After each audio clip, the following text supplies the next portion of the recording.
In this video I'm going to show you how to send blank message on Instagram.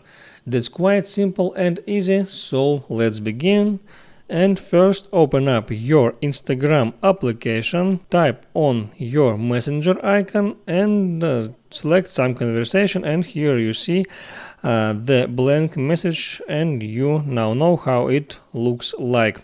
So what you're gonna do to send such kind of message: first open up your browser and get in that site emptycharacter.com, and once you open this website, scroll down for a little to find copy to clipboard button and select that.